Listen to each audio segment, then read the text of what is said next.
grows up with a mother that's like that, right? What's the probability out of 10 on a scale of 1 to 10?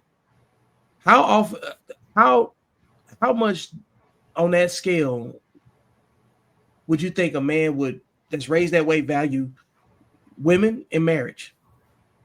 Not at all. He'll So, value sex more than anything. yep, that's it. That's the only thing you do. Because so, which brings us to another tier. When we start talking about the identity issues that still come with this, a lot of these guys probably end up being down low. Right. And that's so crazy because a lot, like you said, this household, and you spoke on it a little earlier about how a black boy can take on those emotions and all that estrogen in the household, and he's physically male but emotionally female, you know?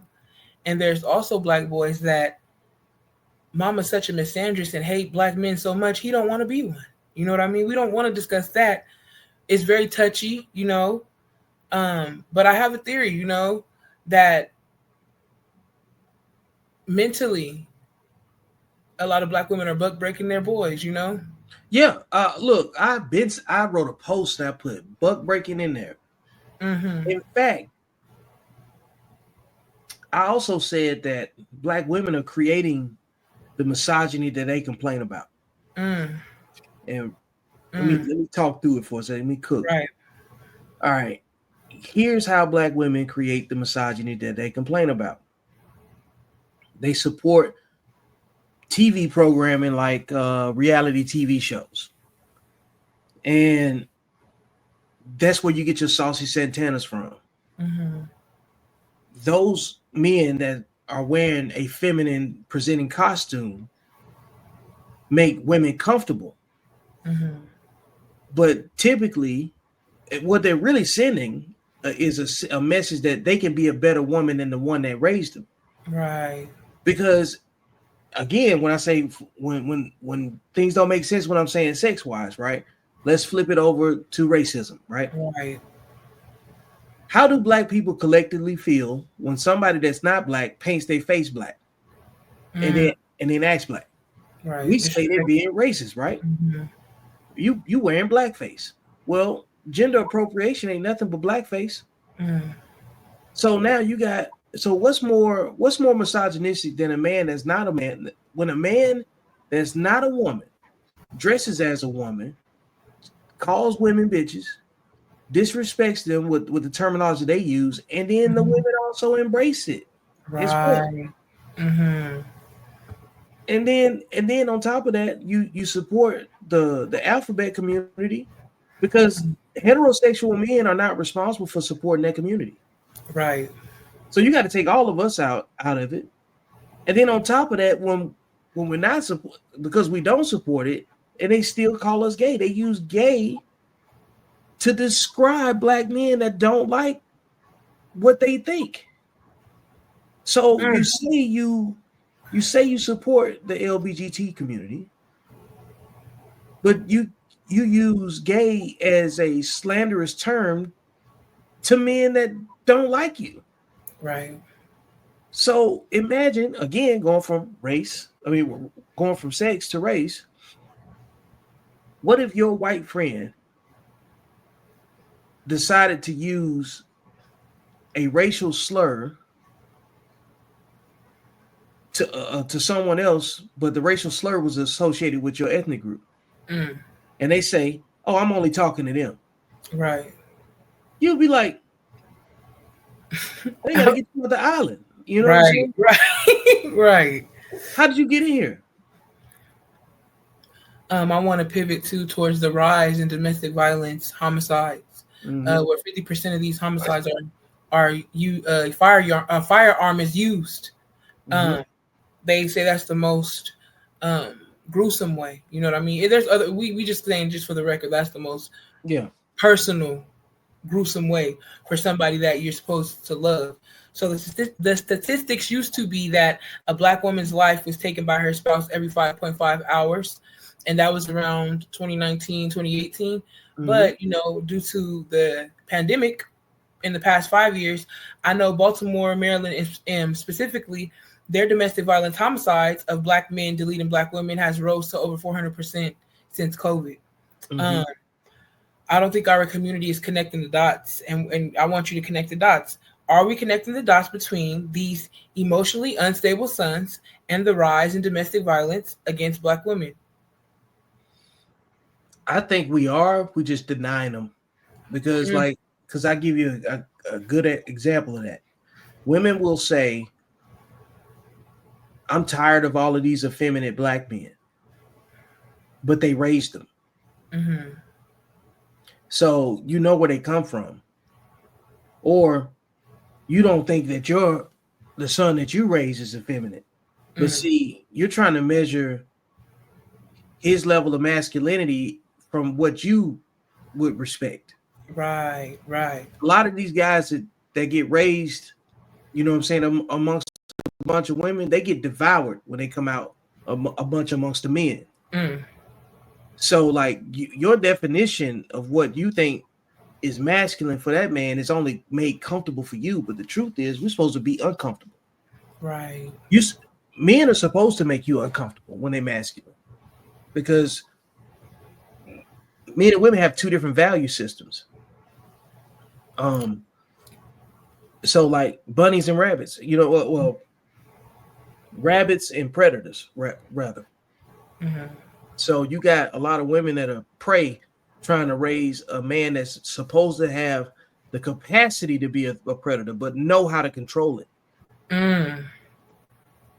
Because a man's supposed to have power, right, and dominion over himself and sovereignty. He shouldn't need anyone. He got to be standalone. The only way a man can become that, he has to have the ability and the capacity to go take whatever it is that he wants in the worst case scenario.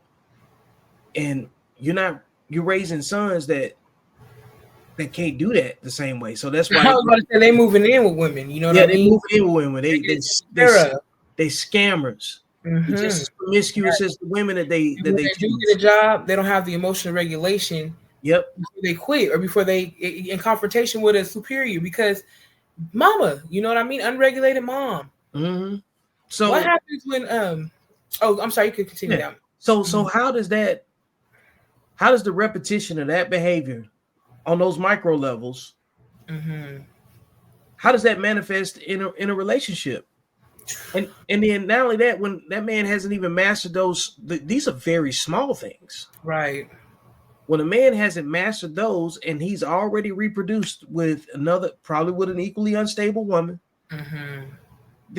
then they just, cut the series pretty short and just started a new one, because now while this man on season 1 of his adult life and he still hadn't figured out, balancing, the conflicts that, because like the thing is about being an adult is about picking your battles. Right. Women usually pick all the battles. The man can't pick them all. You know what I'm saying? And eventually, if you live long enough, you realize that. But you don't get a chance to live long enough when you out here trying to fight every last one of them as a man, because somebody gonna knock your head off. Somebody gonna lie on you. And that's why I talk about accountable masculinity so much. You know what I'm saying? When it comes down to the 5 rules, man got to be able to focus on himself. Most men ain't taught to focus on themselves if they're raised by women. They taught by women to focus on me. And happy wife, happy life. Yep, all of that goofy stuff. All of the stuff that the woman be raising a man that she ain't never had in her bed. How you gonna raise your son based on a man that's in your imagination? Where you getting this example from? Especially if you was fatherless, your mama was fatherless. Where y'all getting this image from? You know what I'm saying, on how to raise a man. And a side note I just wanted to add is that a lot of Black women, the same man that's a yes ma'am, yes dear, making your life happy, y'all cheat on him. Y'all bored. Y'all want to exit the relationship. And he did nothing but did everything right. Yep. So that you don't respect it anyway. Let's be real, because you're gonna outgrow that. You're gonna outgrow and running over your man. Yeah, women don't respect yes men. Then you got just the lack of emotional discipline that goes into that is Mhm. it's also on display, and that's why like rule number 2 is like you you don't argue with women as a man. Mhm. And it ain't because you can't win the argument. It's just literally no value in winning an argument with a woman. Somebody show me where you win in general, arguing is Mhm. unproductive. Whatever you win in getting the point across to a woman is probably even less than that. So generally speaking, men should be going to wherever they're respected. But if your baseline for respect as a man has only been taught to you by a woman, you're already at a handicap, you know. And then you got, this is one of the hard things right here: decentralized leadership, knowing when to lead and when to follow. Most must avoid misrepresenting fellow men. Although we are not perfect, we must have redeeming efforts. See, a lot of these men that's been raised by women, they don't see themselves as being like the other guys. They just don't. Mhm. They see them as competition. Remember, I told you they'll compete with you before they compliment you. Right. So that's where you see a lot of this disingenuous connection. These are the guys that end up robbing their friends, Mm. trying to Setting sleep them with. up. Yeah. Mm-hmm. But these are the guys that sleep with each other's girlfriends and stuff Right. like that.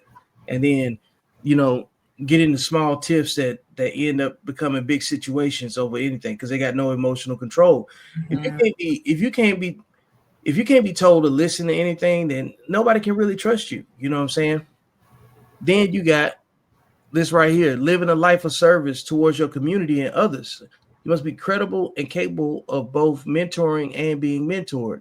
You must be receptive and coachable. Most men don't get this to express this until they've had a hard lesson by doing some time. I was And about to say by the law. most of those guys that coach kids, they got this story right here. You know what I'm saying? And then the other part is rule number 5: men must exercise sexual discipline to be seen as credible leaders and maximize their opportunities. Come Black on. I think that's the black biggest men, one for us. black men set us back every time they get their name in the media when they dick tied up in the wrong situation. Mm. We just say Say it. that can you repeat that one more time, please? Black men set black men back by having a dick tied up in the wrong situation in the media. Mm-hmm. Nobody even knows we exist until we get caught up in the wrong sexual situation. Right. Nobody knows we exist until you see an old man that was falsely convicted for false sexual allegation and he getting released from prison after 40 some years. Mm. How many times we got to see a Diddy, a Shannon, a Bill, a R. Kelly, and you name it? That's the only time. And this is the number one extortion tactic for men. This is buck breaking. It all of this stuff that we're talking about. This is how, like when you said women buck break, you know what I'm saying, black men. This is exactly what it is because every institution in America that's designed to be credible, even like you work with foster kids, that Mm-hmm. institution was built on poor sexual discipline, Right. abortion clinics. Um, America's culture is rooted in human trafficking. Let's just keep it 1,000. You know what I'm saying? Like moving people around is how this country began. Mm-hmm. And so your prisons, all of that stuff, pivot off of people reproducing with the wrong folks. Right. Your behavior, your the chemistry that men and women have with each other when they create life, it can also create chaos. And a lot of people don't want to put that to the test. Well, they don't want to accept that part of it, because the only reason you here is because somebody humped. You ain't Right. special. Right. You ain't special. You know what I'm saying? Like you need to know what the boundaries are. And a lot of the men that think that they're above the boundaries, they're bigger than the program. Most of those guys are raised by women. Right. They don't respect authority. You know what I'm saying? In most cases. And that's why they end up meeting a man in uniform. I tell this story or this analogy to explain it. The man in uniform theory is like this. Uh, you at work, you having a bad day, you get sent home. So you get in your car, you're driving angry. You get pulled over because you're driving angry, right? The cop pulls up. You're in cop's in uniform and you in uniform. You got on your little AutoZone shirt, your O'Reilly's or whatever it is, right? Come over to the door, license registration. You still pissed off because of why you driving angry, right? You got two things. You got a choice you can make. You can make one or two decisions. You can make a disciplined decision or an undisciplined decision. You can't make them both at the same time. You choose the undisciplined decision. So you doing this. You went from doing this to go ahead and put your arms behind your back. Right, right. Now they done slap that jury on you. The man in uniform. You still in uniform too. Now you don't work there no more because you got fired to sit home. Right. The man in uniform walk you to the back of his police car. And then the next stop after you get in the back of that car, there's them two garage doors coming down and you getting fingerprinted. The man in uniform that took you in there hands you off to some other men in uniform that fingerprint you. They gonna tell you to take that work uniform off and put this orange and white uniform on or whatever color designated in the facility. You're gonna strip butt naked in front of somebody. You're gonna put their uniform on, and guess what? You're gonna go into general population with somebody else with the same uniform on, and guess what you still gonna have to do? Listen to somebody else that's already in there. Absolutely. So the man in uniform is always present. Like, I don't care if you live your life not having men in your life, even as a boy, right, being raised, like you can listen to what they say. They're like, I don't fear nobody but God. So you ain't never had no dad in your life. Right. Because your daddy's supposed to be able to whoop your ass. That's the first man that can beat you up. So when you hear them talk, you know they ain't had no dad. And then they still end up getting locked up. You know what I'm saying? And guess what they end up having to do? Listen to a man. And if they attitude is wrong, they're gonna end up going from boyfriend to girlfriend. Right. Quickly. So what happens when a black man never learned healthy love from his mama? His first love, his mama. Jeffrey Dahmer. Jeffrey Dahmer comes to mind.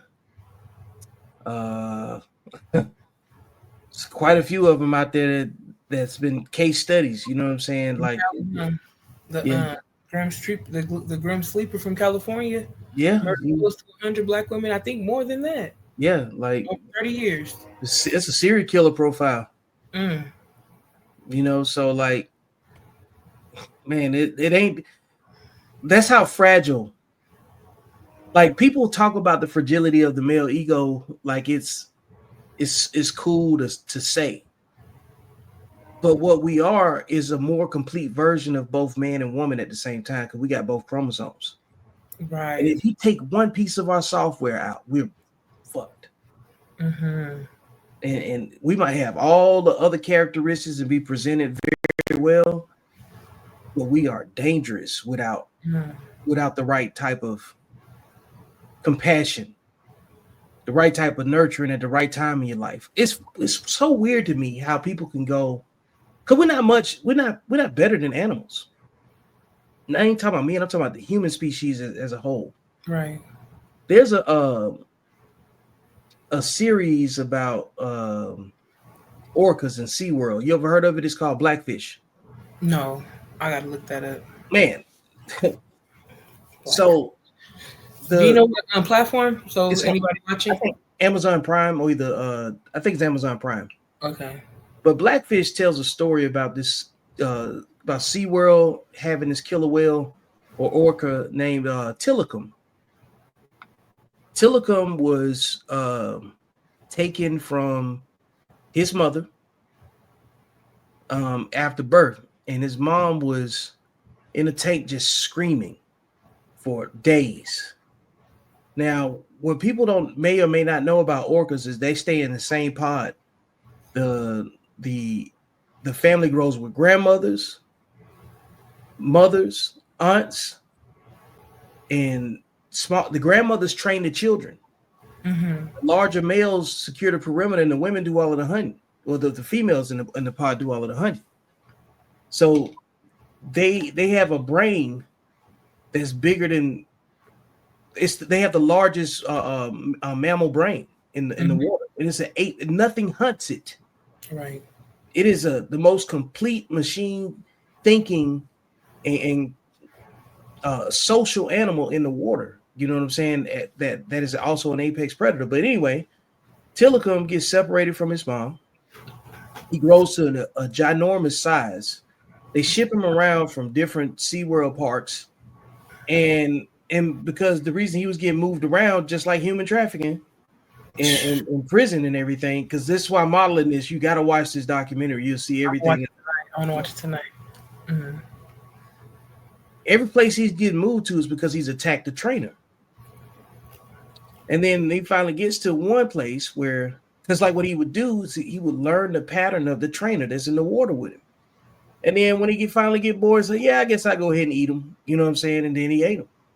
Or he wound him or drowned him or something. You know what I'm saying? And then the conditions that they was keeping him in between acts, he was a larger size, you know what I'm saying, orca. But they was putting him with orcas from other places in the world, just similar to foster care. And the females that they would put him with would beat him up. They would bully him. So he's separated from his mom, training with different trainers that's just using his talent. They put him up at night in a smaller place where he should be swimming in the big ocean. The females that are smaller than him are beating him up. And then he got to repeat this process over and over again. So eventually he does something to try to break free, you know. And then there came a time where he snapped in front of everybody. He was just playing with this one guy. He was drowning him. He drug him down slowly, like psychopathic, just slow descent. And just so happened this guy had this exceptional lung capacity. He was a great swimmer that he escaped, but he had to remain calm the entire time. And you could tell Tillicum was just playing with him. He knew that he could drown him whenever he wanted. He knew he could destroy him whenever he wanted to. And they keep this in mind. Orcas have never killed human beings in the wild. So he's learned to take his aggression out on, you know what I'm saying, who will ever present themselves in front of him. Right. You know?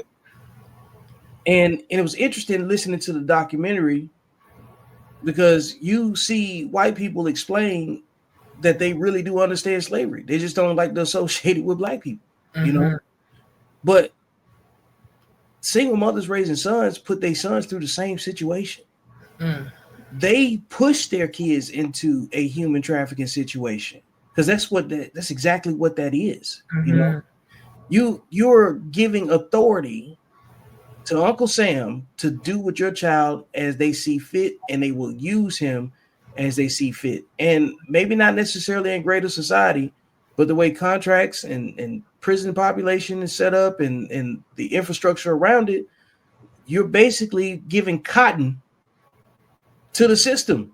Your sons are cotton, and they're using you to reproduce them. You know, so they're relying on you to buck break them so they can use them. Right.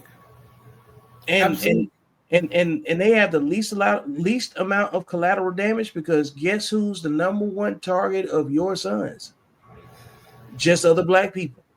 Likelihood of crime being committed is based on proximity. Right. So they're in a large group of black people mobbing the United States to go beat somebody up in South Dakota. You know what I'm saying? They only doing business around their neighborhoods. Right. And people don't realize, even when, we know there's two types of black people. There's black people and there's niggas, Yeah.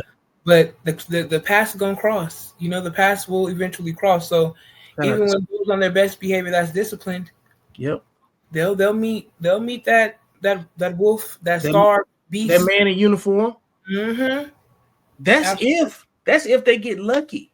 Right. And I'm not, and that's the best case scenario out of worse situations because a lot of these laws ain't playing with you, man. They knock you off with a cell phone in your hand. And then I've seen a lot more, dare I even say this, but I've seen a lot more compassion from law enforcement where they probably could have pulled the trigger on a lot of folks lately. You know what I'm saying? And I ain't even saying they did or didn't deserve it or whatever, but like from what I've seen versus what it was like 10 years ago when we was in a completely volatile state. And hell, you live in, California, so you know how sensitive, that race button is, when it comes down to demonstration. All right, folks. Appreciate you sticking with me to the end. This has been another episode of Beyond the Algorithm. Make sure you like, share, and subscribe. Go get the book. And most importantly, I will see you beyond the algorithm. because that's where life actually happens.